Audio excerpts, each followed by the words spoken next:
The 507th edition of the MMA Gambling Podcast on the Sports Gambling Podcast Network is brought to you by Game Time, your home for the lowest priced last-minute tickets. Download the Game Time app today and use promo code SGPN for $20 off. We're also brought to you by Underdog Fantasy. Play Underdogs Pick'em for a chance to win 100 times your entry. Use promo code SGPN at UnderdogFantasy.com for a 100% deposit match.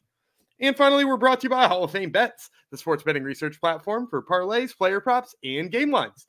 Download the Hall of Fame Bets app or visit HOFBets.com and use promo code SGPN to get 50% off your first month. Start making smarter bets today.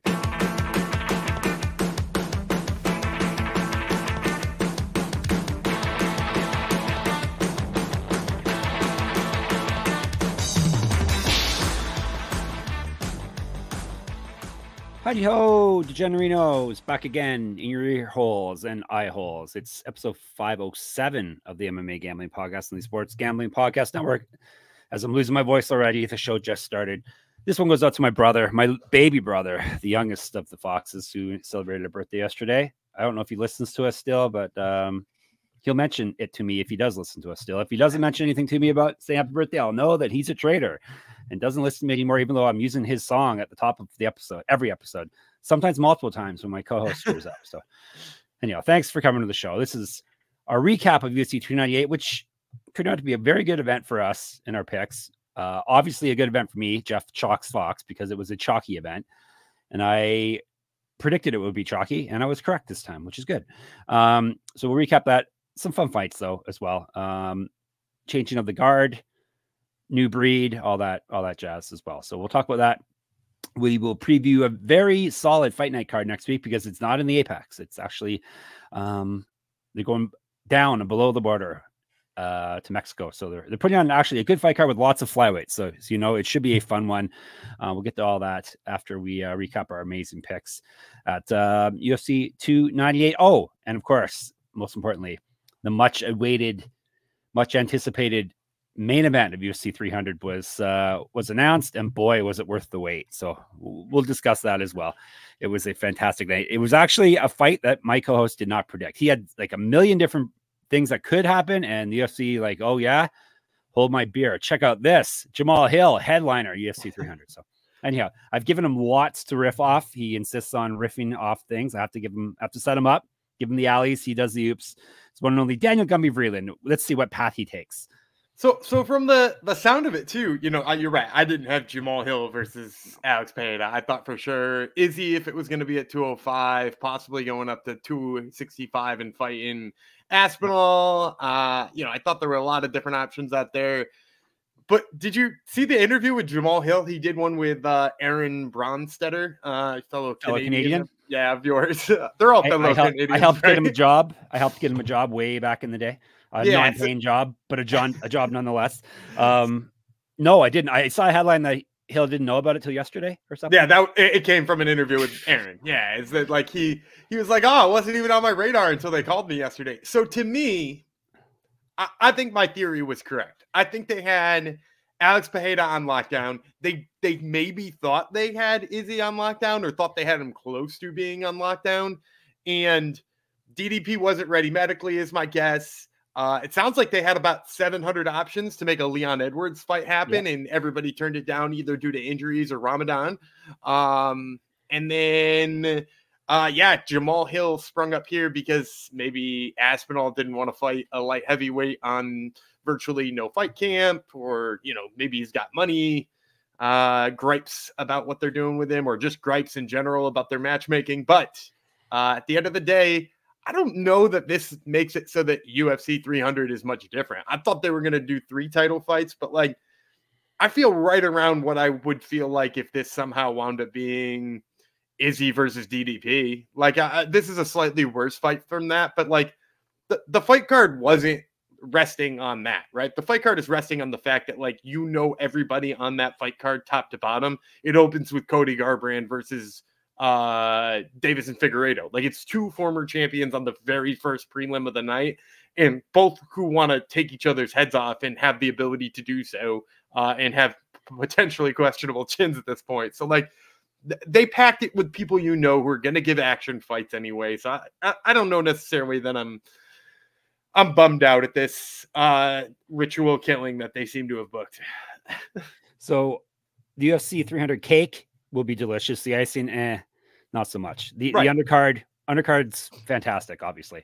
I love the other title fight on it. Let's China versus not China forget title fight. Yeah, let's not talk about Yan Chanan and Wang Jie Li is just being an absolute banger of a fight that I think people are sometimes forgetting is happening here.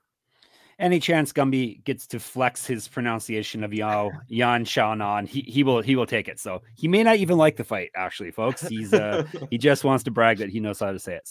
So you're not upset the UFC just looked around the UFC Apex and like, oh, hey, that drunk guy, he works for us, right? Let's get that drunk guy to headline UFC 300. Yeah, I don't mind. It's somebody who will box with Alex Pereira. I think, very, very punchy Chuck Liddell said this in an interview recently. They interviewed Chuck Liddell. Didn't look great for the record. And they asked him, who do you want to see headline UFC 300? And he said, Alex Pereira. And they were like, against you. He was like, oh.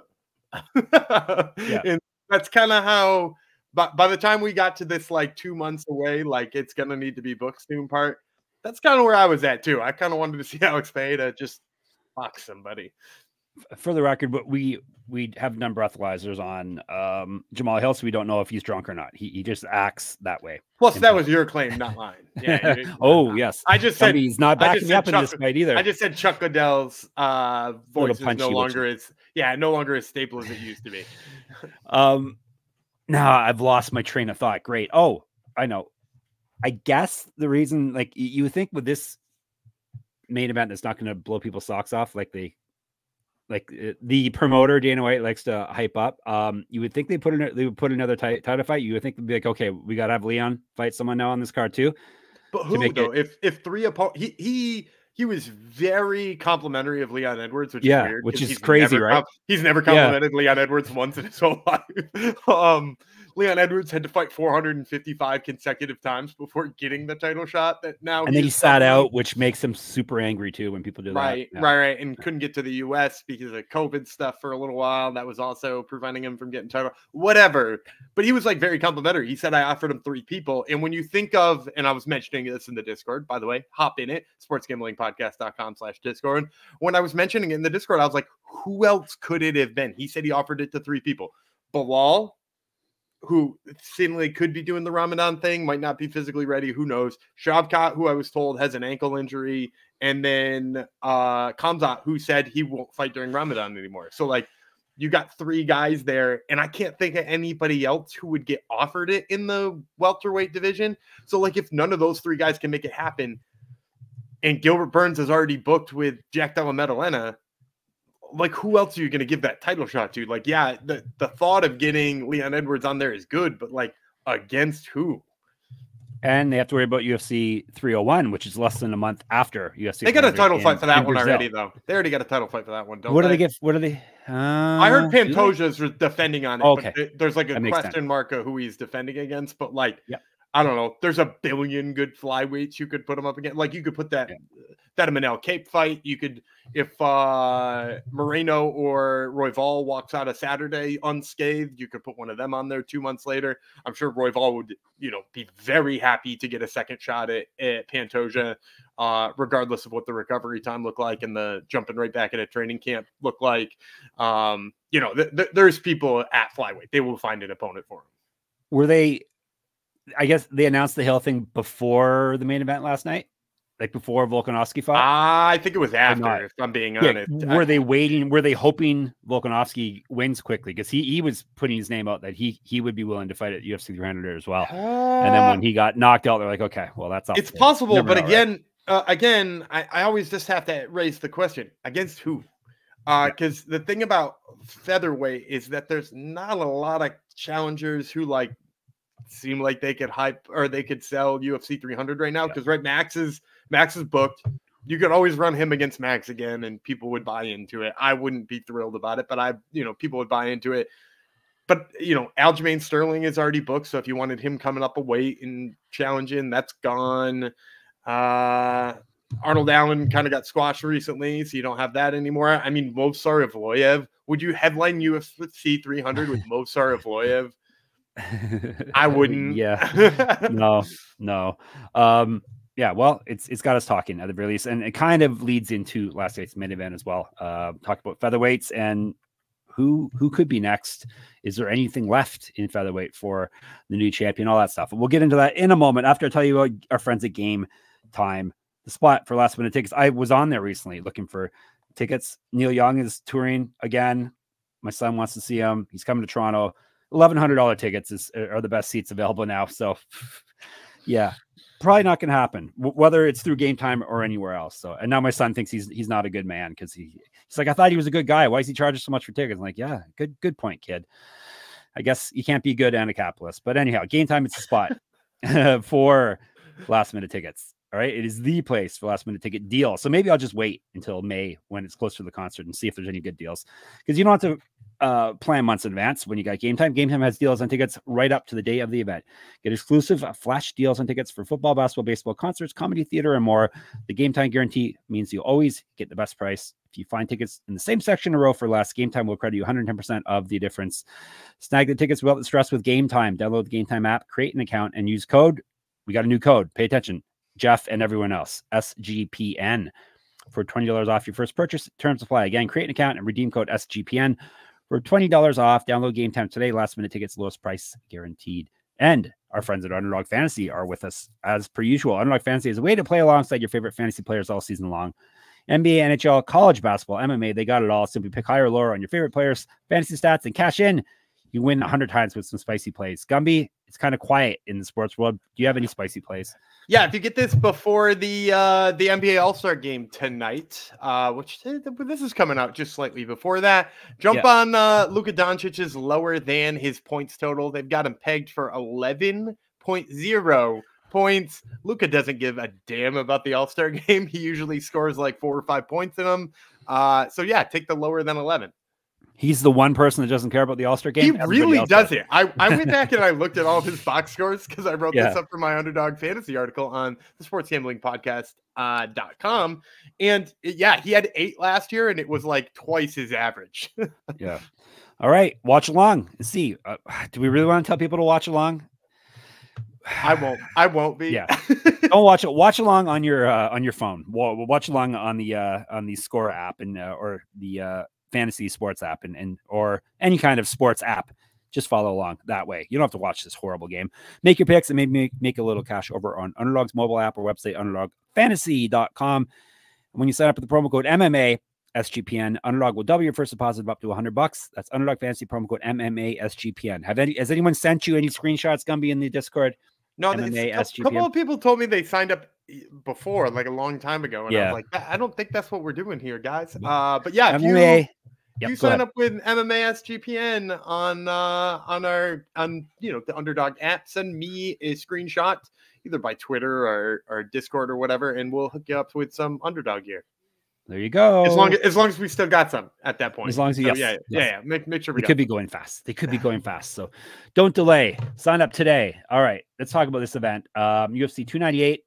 Good event, right? Overall, before we jump into it. Yeah, it was a lot of fun to watch. Both because a lot of the things we said were going to happen will happen, perfectly. I'm going to go on a limb here. Good judging. Some pretty good judging. Yeah. We got some tight fights. Yep. But like that one tight fight in particular, I thought for sure the judges were about to F it up, and they didn't.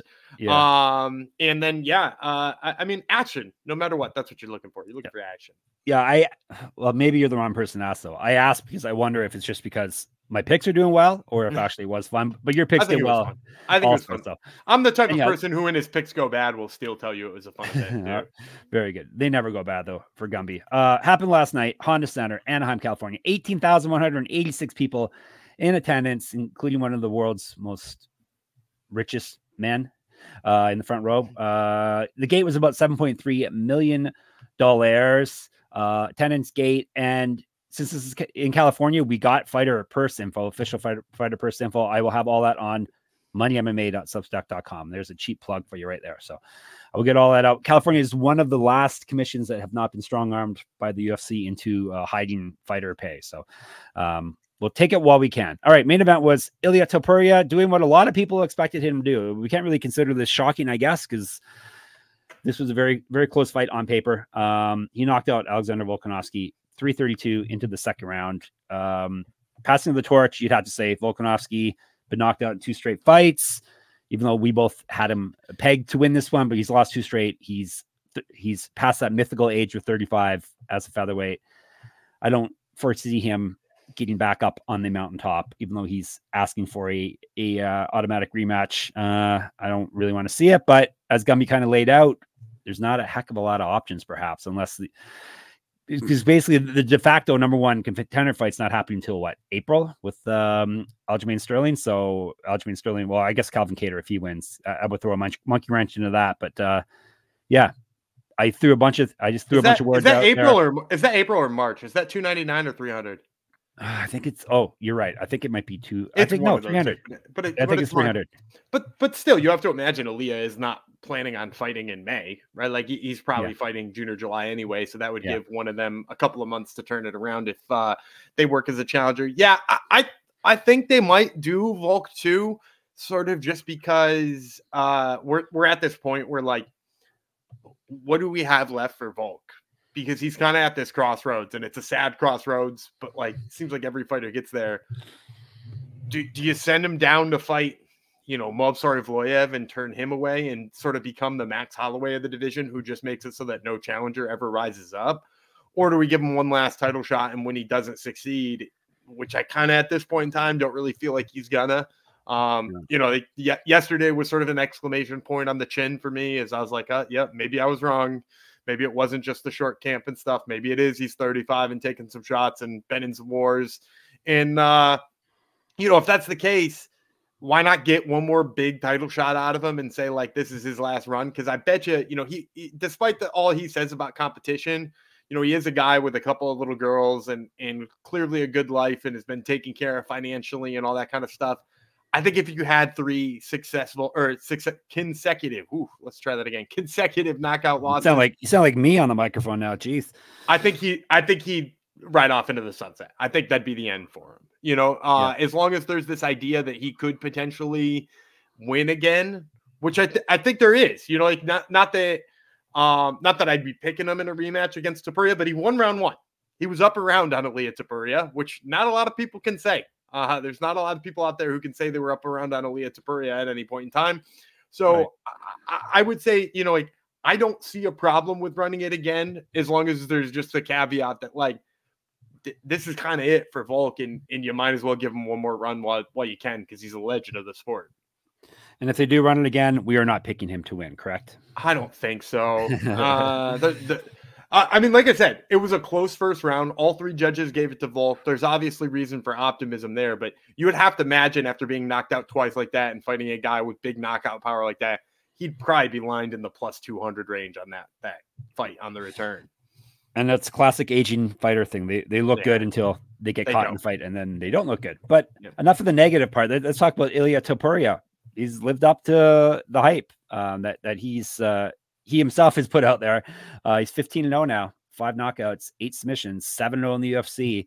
A young up-and-coming champ in a division that's bare, maybe. Yeah. Volkanovski kind of wrecked the division, right? They got to build it back up now. And a guy too who has incredible knockout power and was able to crowd Volkanovski, which not a lot of people have been able to do, is to get in his kitchen and force him to fight that kind of fight. And on top of that, we're overlooking the fact that Topuria also is an excellent wrestler, and we did not see any of that in the fight. Which is obviously probably part of his game plan, right? Not tire himself out trying to wrestle Volk, who is an outstanding defensive wrestler as well. But I mean, that's a huge wrinkle people are going to have to deal with in the future, right? If Aljamain Sterling does wind up the #1 contender here, I don't like his chances to wrestle Topuria. And then you got a boxing match between him and Topuria, and I'll tell you who I lean towards on that one for sure. Yeah. Yeah, we try to figure out who's next and all that stuff, but a lot of it comes down to when the UFC needs a title fight, who's available, and that person gets the fight. So Who else could it be, though, other than Aljamain Sterling or perhaps a rematch with Volkanovski? Is it really? I was looking through the rankings that I do on that Substack I mentioned earlier, Money MMA. No one really jumps off the page. There's two more that stick out for me. Okay. No matter what happens in the fight with Gaethje, you could run Max Holloway in there. Nobody's gonna blink twice if you say Max Holloway is fighting Topuria next. Like that's he even sort of laid the seeds for that fight in an interview where he said there's a reason they didn't give Topuria to me first, and it's because they wanted this fight to happen. And like that, first of all, very succinct and a great soundbite. And second of all, good job laying that scene. You could say Movsar Evloev too, but I think Dana White hates his guts, so probably not him. Why does he hate him? I don't know. He said his last fight was the most boring he's ever seen. Oh, right. Yeah. And I don't even really agree. Like, it wasn't a great fight, but I don't agree that it was super boring. But I just think, I also don't think Movsar poses any threat to Ilia Topuria. Like, none at all. He's below...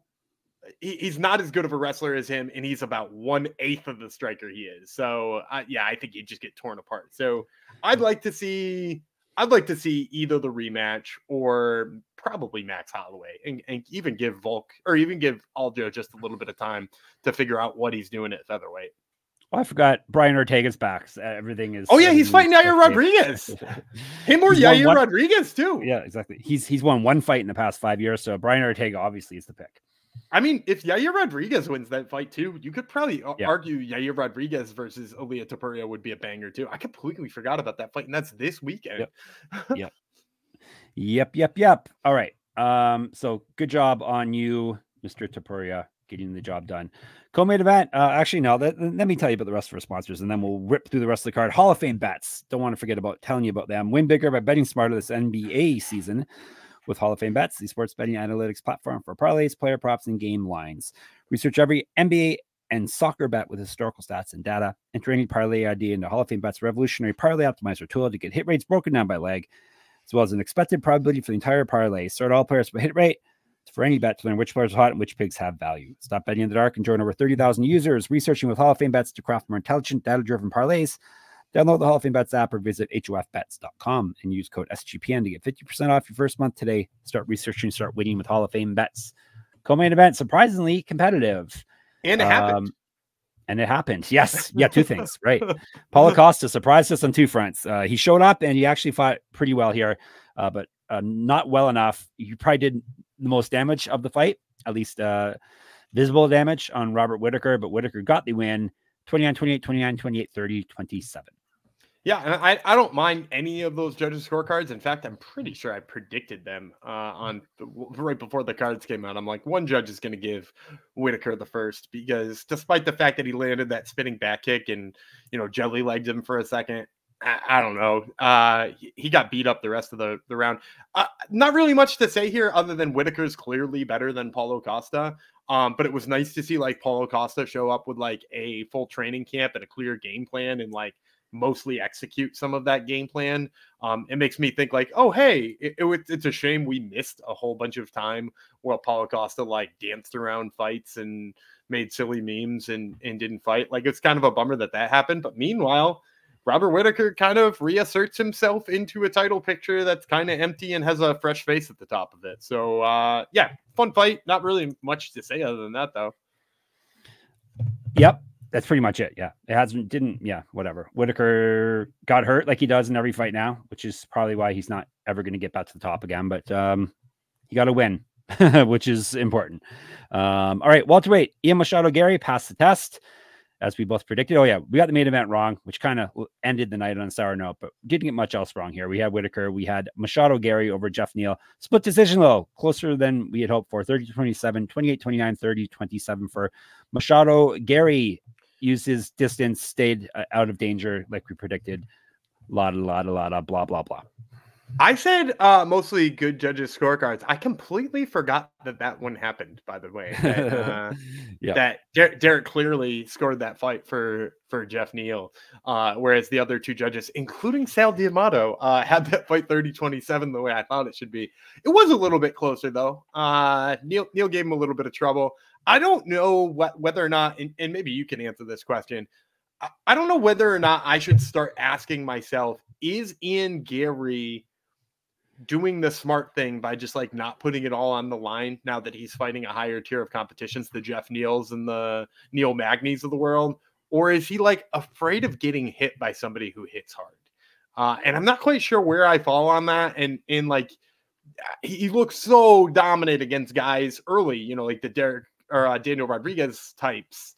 And now he's kind of, it's not that he's not winning and he's not convincing me he's good, but it's like he's not putting it out there like he was before. And I don't know if that's a good thing or a bad thing. This tends to happen though, right? As people move up the ladder. It does. Exciting to begin with, and then like, oh, they're boring now. So yeah, it could be either of those things. It could be the competition levels just gotten too difficult for him to he feels like he has to conserve, or he's having trouble finding his spots to put the pedal to the metal. Hard to say. And I don't know if do you have a fighter in mind that would test this theory or test him?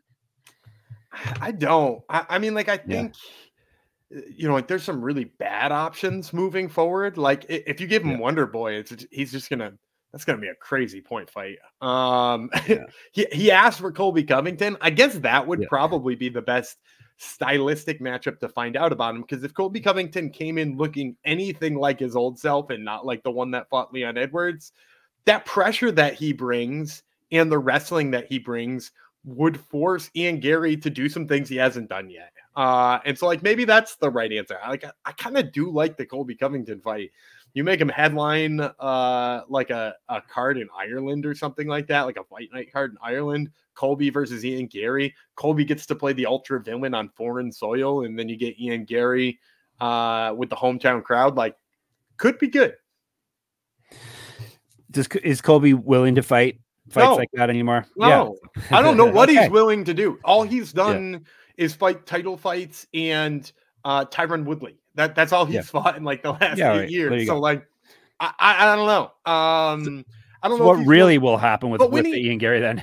But when he got beaten by Leon Edwards, and although he seemed convinced he won that fight, when he got beat by Leon Edwards, he said like, it's time for me to, you know, start fighting some of these up and comers or something. Now, whether or not he actually means that, we'll certainly see, because if he gets embarrassed by somebody like Ian Gary, you know, like the fake bravado that he has will be truly broken, because, you know, but yeah, I don't know. Maybe it's a safe fight for him to go to Ireland though and fight there, because then he can claim that the judges were fixed or something like that. Yeah, exactly. When he gets beat. Yeah, that's perfect for him. Yeah, that is true. We have Merab Dvalishvili beating Henry Cejudo. It happened 29-28. Cejudo, another kind of like Costa, surprised us, at least in the first round, but then it got to be too much, and he got swallowed up by the Dvalishvili tidal wave. -200 we had in Dvalishvili here.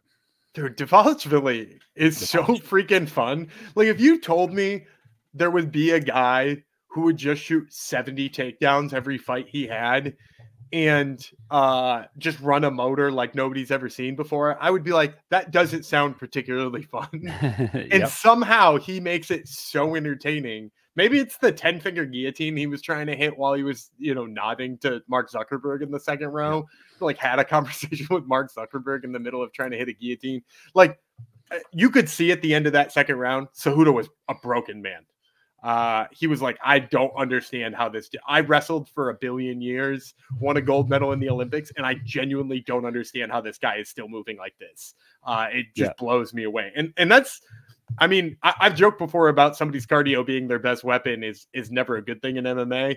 He may be the exception to that rule, because man, is he good with that cardio.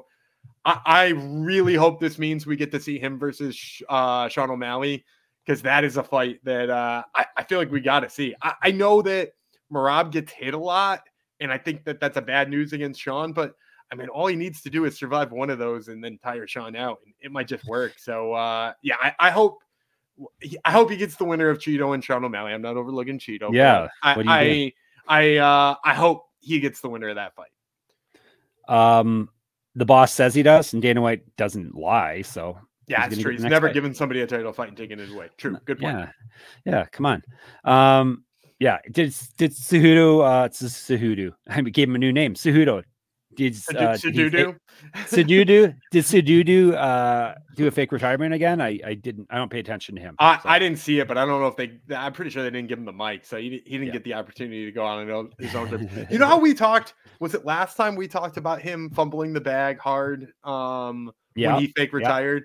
So further proof, if you've taken a look at the salary data, which by the way you can at moneymma.substack.com, if you took a look at the salary data from last night, did you say he made less money than Mackenzie Dern did last night? This is a guy who is a double champion, gold medalist, and he walked away from the sport trying to like get more money out of them, and look how well it worked. He's making less than Mackenzie Dern. Not that Mackenzie Dern wasn't getting a good payday, like props to Mackenzie Dern, but like you would think somebody with that kind of pedigree would be getting more money than that, and it's clearly that he fumbled that one. Oh yes, he did. All right, I just got an email from an unnamed bookie or place that puts odds. Sports books is the word you're looking for. Sports book. All right, Topuria Volkanovski, tell me the opening odds for a rematch if they have one. It will open Volk plus 185, Topuria minus 215. Minus 240 plus 205. So yeah, you're right in the range. There. Yeah, that's Pereira Hill. Pereira negative 300, Hill plus 260. Minus 155 plus 135. What? There is some value there, ladies and gentlemen. That won't stay that way. Yeah. Once us and the Degens get in on there. All right. The opener. I got right. Gumby got wrong. Ha ha ha. I didn't feel good about this pick. I felt so unsure about it. I included Kopylov in my DraftKings lineup. So there you go. Anthony Fluffy Hernandez came through, though. He passed a big test here. Took care of Roman Kopylov, got him to the ground, and rear naked choked him. 323 into the second round. I had Hernandez at minus 220. It was a far closer fight than that. Short notice maybe played into that line a bit. Kopylov was on short notice. But yeah, Hernandez passed the test. Pretty impressive. Yeah, Kopylov looked good in the first. Those body kicks looked like they were going to do some work for him. But yeah, Hernandez, I don't know if his wrestling is good or just like the way he pressures with his striking leads him to being easier in wrestling. But it seemed like those takedowns late were a lot easier than you thought they'd be. And that's what is that, 5 in a row for Hernandez? Like, you got to imagine he's getting a pretty decent step up here. Like I mean, if Paul Craig wasn't already booked with Kai Bohio, I would already be booking him with Paul Craig as like just like a cool grapple match. But you know, like somebody of that kin, it should probably be next for him.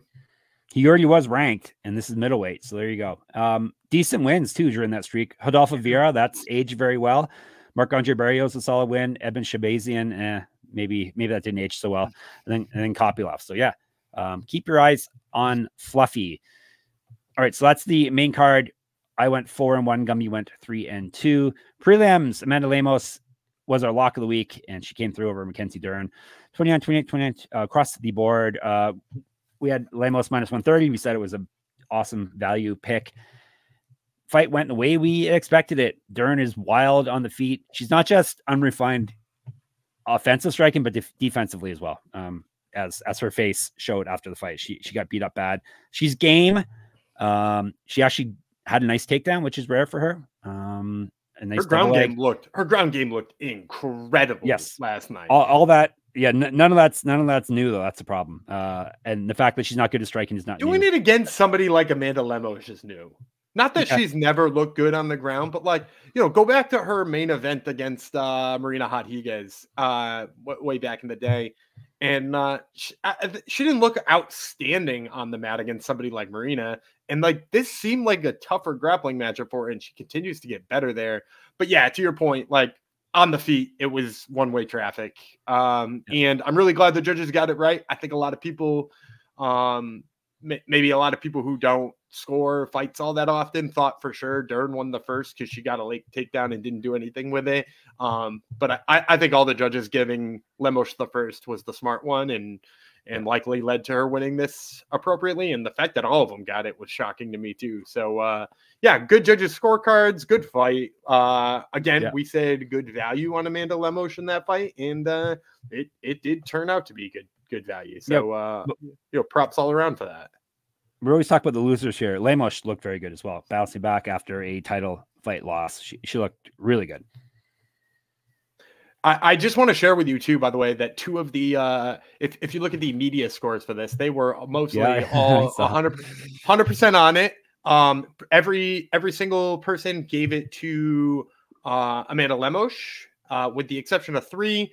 Two folks from Sure Dog scored it a draw, as did Combat Press. And you just can't make this up. They're so bad at it. Combat Press seems like something I used to hear you mention a lot back in the day, didn't I? Combat Press? You mean cage no, maybe side not press? Cage. I still do work for cage side press. Yeah. It's true. I thought we had some beef with. No. They score fights exceptionally well over at cage side press. Of course. All right, Marcos Rogério de Lima versus Tafa. Except here's the catch. Different one. Did the old switcheroo like twins do. It was not just Justin Tafa who got injured on Wednesday and could not fight. It was his little brother, Junior Tafa.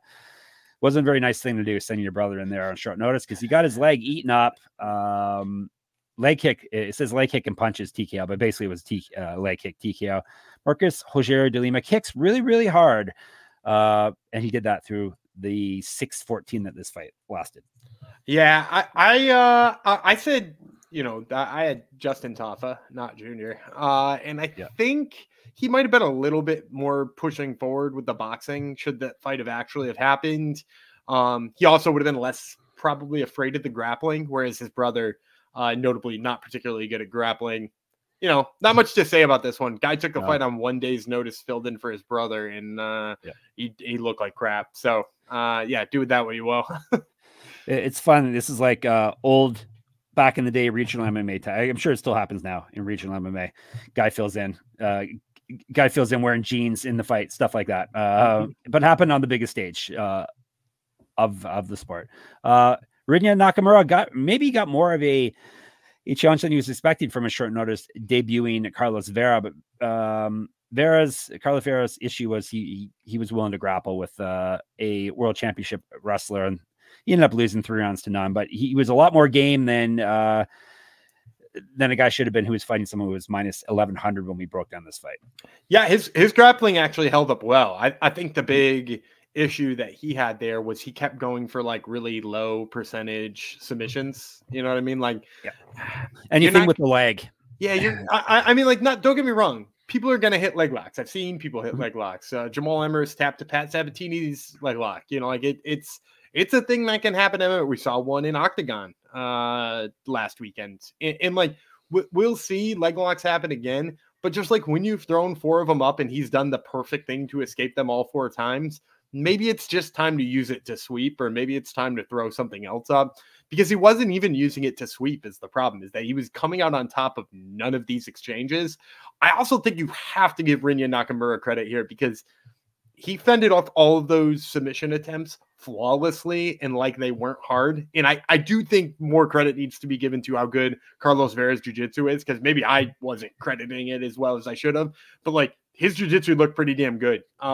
He was doing things very technically. It was just maybe not like the best decision making, but still, you can't take anything away from Nakamura's ability to get out of it, move to a good position, land a couple of hammer fists, and avoid the next attempt. So I'm still equally as high on Nakamura as I was before. Yep, definitely. Another hurdled for Rinya Nakamura. Here's one where Gumby got right and I got wrong, so we'll let him gloat a little bit here. Light heavyweight Zhang Mingyang looked very good in his UFC debut, knocking it with punches. 141 into the fight. Brenson Hibiero. Do we have something here in Zhang? I think so. Yeah, I think so. I said it on the show on Wednesday. Is like, look, the guy throws smart punches, doesn't overextend himself, looks like he knows how to box really exceptionally well. I think he's working out with Dewey Cooper in Nixik now. At least I saw a congratulations posted by Roy Nelson, and he usually only does that for people who come work out with them at Extreme Couture. So, I think he's at a good place. He seems to be, he looked so sharp against George Tokos, which was a fight I already thought kind of put him over the top for me as a prospect. And now I said it. He was my prop of the week. Him by knockout at plus 170, and I knew Brenton Hibiero overextends himself, and that was exactly what got him punished here. And so for the fact that he can take advantage when other people are sloppy, dude, you know how far you can go at light heavyweight when you take advantage of sloppy people? Like, dude, that is a absolute recipe for success. So yeah, I think we might have something with him. Yep, Gumby had to hit a bigger prop than I did because I hit a prop to start off the night. So Gumby had to one-up me as he does. So that was the regular prelims. Early prelims. Go through this quickly. Danny Barlow did what we were hoping he would do. Left-handed God. TKO'd Josh Quillen. Quillen wasn't really ready to quit, but he was done. He got beat up pretty bad. Round 3, 118. And do we got something in Barlow? I'll keep asking you that about everyone now. Yeah, he's so fast and uses his length really well. There's a lot you can do at welterweight when you start using your length like that, and clear punching power. So yeah, give me more Danny Barlow, please. And Quinlan has never been finished. So as you could tell by that fight, he's not a guy who's easy to put up. Yep. So that was a very, very impressive win for Mr. Barlow. Even though he talked to Gumby, it didn't rub off on him, apparently. Val Woodburn put up a fight in the first round, but Oban Elliott, the talent, took over. Luckily for me, I had Oban Elliott to beat Val Woodburn. Welterweight fight 30-27, 30-27, 29-28. Are you impressed by Oban Elliott yet? I'm guessing no. He got tagged just like I thought he would in the beginning of that fight. Val Woodburn maybe made a crucial mistake at that beginning. He tagged Oban Elliott and didn't try to circle away and just drop bombs again. He had him kind of wobbly, I think, in that early part of that fight. I don't think Val Woodburn is particularly good, and maybe not worth putting your money on it. Although he did fight for your money. You got to give him that. And I just think if that's not the guy that Oban Elliott's finishing, like, who is he going to finish? You know what I mean? Or like, and if he's getting hit on the feet with that guy, which, again, Val Woodburn, not the most technical striker. What is he going to do when he faces somebody, with really technical striking? What is he going to do when he faces a Danny Barlow? It ain't going to end well. Yep. Is that the fight you want to make next? Sure. You want to kill Oban Elliott? You really don't like the guy, do you? Wow. I don't not like him, but I will say when I saw him on Contender Series, I wasn't impressed. So for any amount of hype that goes behind him, you know how I am. When I have a guy who's clearly getting hyped by the public and taking pictures with Chael Sonnen, and everybody's like, oh, big. If I don't see the talent that matches it, it rubs me the wrong way. And it's nothing against the guy. Like, it's not his fault. He should ride as much hype as he can. But then instantly I'm like off of him 10 times more than I would be otherwise. Yep.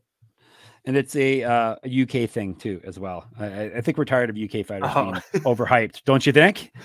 Ever since Connor, guys have really seemed to get, not a lot of guys, Ian Gary's kind of living up to it, but not a lot of guys live up to the hype, I find. I don't know. I'd have to go back and look at the list of people and how much hype they got, because for everyone that does get tons of hype, there's probably another one who's getting overlooked like crazy. That's true.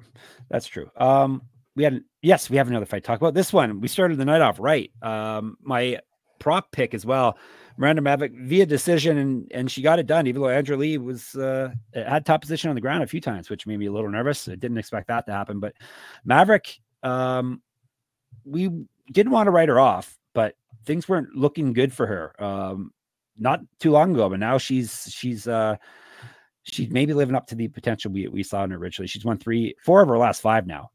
Beat a crafty veteran, Andrea Lee, 30-27, 30-27, 29-28. Like I said, we kicked things off right. We had Maverick minus 180. I had her via decision plus 108. Yeah, and I think probably the best part of watching this fight was just how good her striking looked. Because that's never anything we've ever said about Miranda Maverick before. So for her to come out and outstrike Andrea Lee, which I thought she was going to have to bully to win this fight, and it was actually kind of the opposite. Like, in those moments were probably the worst ones, because Andrea Lee is super strong. And instead, she was the much better striker in this fight, which, again, never would have saw coming. Good for her. And she's definitely a ranked flyweight right now. you know, whether or not the rest of the panelists will put her in there, she's definitely a ranked flyweight. Gumby's telling you his ballot. Apparently, he said the rest of the yeah. So Gumby apparently is voting Miranda Maverick in, which I can't really argue with that. I don't think. On the night, 9-2 for me. Thank God. I needed a good week. I need a bunch of good weeks string together here in 2024. I won $212 based off $100 in every fight. Gumby, not too shabby, 8-3. $119 earned. I'm at 54% on the year, which is about 10% lower than I would like to be. Gumby's at 49%, right around where we expect Gumby to be, right? Yeah, I'm a little better than that. And overall, I'm down 10%. He's down 16%. So that's got to improve. Props, we both hit our locks. They're both Lamos. Gumby lost in Copylab as his dog. I had Tafa, the other Tafa, as my dog, so I pushed. And then Zhang KO plus 170, Maverick decision plus 108. Those both hit. Lamos decision, one half of the Hungry Man Jong hit, but then Gary did not win via knockout. Is that why you're talking about him not putting his foot on the gas? Yeah, it was kind of a bummer. It was kind of a bummer. Yeah. We did real good with our consensus picks. We're finally over 50% on our consensus picks on the year. Not so good on underdogs, but not many people hit. I guess a lot of people hit Tapuria probably. But yeah, barely an underdog. It was pretty much that's the only dog that came through. We can call that an underdog if we want, but it wasn't for portions of the week. So it's true. Lamos Duran was the fight of the night. UFC loves when someone gets beat up really bad, and that usually wins fight of the night. Oh, that was a good back and forth. She had moments. Yeah, and she won. She was game. And then Tapuria, Hernandez, Zhang won performance of the night. UFC feeling not generous. Barlow. I didn't know this ahead of time. How did they leave Barlow out of that? I know he's the guy that needs 50K too. A new guy in the UFC. They were feeling really generous. They gave out an extra $50,000 last night. Gumby, wow, right? Yeah, I should have given 2. Yeah. All right, a monster long episode as per usual. But let's preview next week's. I already told you. Tickled you with a feather, let you know what's happening this coming week. But yeah, it's a pretty good fight card. Arena CDMX in Mexico City, UFC Fight Night, Moreno versus Roybal 2. I'll run through the card quickly. Gumby has any thoughts on it, he can jump in at the end. Main event, Brandon Moreno, Brandon Roybal part 2. Winner probably fighting for a title very, very, very, very soon, because if they can stay healthy, because UFC, as Gumby alluded to, are probably looking for them on the UFC 301 fight card in Brazil. We got Rodriguez versus Brian Ortega in the co-main event, as we already mentioned. Lightweights, Daniel Zellhuber, Francisco Prado. Bantamweights, Raul Rosas Jr., Ricky Turcios. That is a fun, weird fight, as we talked about that one when it got first made. Women's strawweights, Yasmin Jauregui versus Sam Hughes. The up and coming Sam Hughes turned her career around. Then lightweights opening the main card, Manuel Torres versus Chris Duncan. Prelims, Christian Quinones, Raoni Barcelos. He's back again already. Jesus Santos Aguiar, or Jesus, you can call him if you like, versus Matias Mendoza, Edgar Chariz, Daniel Lacerda, Claudia Puelles, Faris Zayam, Luis Rodriguez, Denis Bonder, Victor Ultramarino, Felipe Dos Santos, Eric Silva, Mohamed Naimov. Now this is the part where Gumby picks the most obscure fight off of this lineup and talks about how that's the one he's most excited about. Go ahead. Claudio Puelles versus Faris Zayam. there you go. That fight rules, man. That fight rules. Like, I know everybody's like off of the Claudio Puelles train, right? But like, Claudio Puelles is a guy who we were talking about potentially being a title challenger or being a top 15 guy not that long ago. He won 5 fights in a row, including 2 knee bars, 1 on Clay Guida. Then he just kind of got worked by Dan Hooker, which, like, where's the shame in getting worked over by Dan Hooker? And all of a sudden now we're like, oh, the guy's a bum. That's a sick fight. And then Faris Zayam, on the other hand, is a guy who I wrote off after his debut loss to Don Madge. And since then, he's 4-1 with a bunch of really good performances in there. And just like kind of a tough fight with Terrence McKinney smacked in the middle. So that's a fight where both guys, one guy's won 5 out of his last 6, one guy's won 4 out of his last 5. And it's one of the first 4 fights on the night. This card is pretty awesome in terms of like really good Latin American prospects who we probably have forgotten about. So I'm looking forward to it. Eric Silva's a wild man too. That's a fun fight with Mohamed Naimov. Yeah, fight night card stuck in the middle of all these pay-per-views, the big pay-per-views they're building. You would expect it to be pretty poor, but no, this is a very solid fight night offering. We will cover that next weekend, but we're going to be back. Surprise. All our regional MMA fans, which is a lot of you. we're doing another bonus episode this week. I asked the bosses, they oblige. Since basically, if you people keep watching and listening to our regional stuff, we'll be able to do lots more bonus. One episodes. every single day. Yeah, we'll do it every day. 5 regional episodes every day. But yeah, we're gonna kick things off tomorrow. Our usual regional Monday episode is going to be LFA. Tuesday is not really regional, and it's an event I really had to twist Gumby's arm to do, but it's PFL versus Bellator, which sounds a lot better. A lot better. The title sounds a lot better than it is. Especially because the title says champs on it, and Yes. it's gone from having like 5 champ versus champ fights to having 2. Yeah, hopefully the listeners and the viewers just see the title of the episode and like, oh, champ versus champ, that's going to be a sick card. I'm going to listen to this episode. But anyhow, we're going to break that down to you as well. Gumby will find something good there for us. He'll find winners regardless, whether he likes it or not. We're going to make him find winners. In the meantime, we shall be in the Discord. I wasn't in there much last night. Was it fun in the Discord last night? There were tons of people, including brand new people. Good. Maybe we'll give LFA's episode tomorrow to one of those new listeners. Good. Maybe it's better for me just to stay out of the Discord then. That's why they were all there. Away. Yeah, exactly. My brother's birthday. I was watching fights on my phone, but I was not in the Discord. But anyhow, Discord is fun. sportsgamblingpodcast.com/Discord. And so it's surprisingly non-toxic environment on the internet. So if you're looking for a breath of fresh air, that's just talk, fights and have some fun, joke around, not have anyone call you names. That's the spot to go. You can call me names though if you want. That's fine. Where else? Twitter, that's not so toxic. We don't really have much control over that, but we're SGPN. Actually, people that interact with us are pretty nice on Twitter as well. Occasionally somebody says something rude, but it's rare. For Twitter, it's like the best place on Twitter. Yeah, SGPN MMA would be the best hang. Also, Gumby Vreeland and Jeff Foxwriter, they're all good hangs on Twitter. Jeff Foxwriter on Instagram. I told you about my Substack, moneymma.substack.com. Get in there. You can get the fighter payouts for last night once I finally post it, which will hopefully shortly after you hear this, they will be live. And I will have my pick 'em up again for tomorrow, Monday, because UFC, as we told you, is running again this coming weekend with a very good fight card. You can win stuff for free. Top Turtle MMA podcast, Gumby's got that. Maybe we'll give you more of a preview of next week's episode on the episodes we're doing soon, but make sure you listen to Top Turtle. And as Gumby said, sportsgamblingpodcast.com is where you can get all our writing, including our underdog MMA picks, all underdog NBA picks, all that good stuff, and our MMA articles. Everything good in the world is at sportsgamblingpodcast.com, sportsgamblingpodcast.com/store, and sportsgamblingpodcast.com/Patreon. All right, we're going to get out of here so we can get back in your ears tomorrow.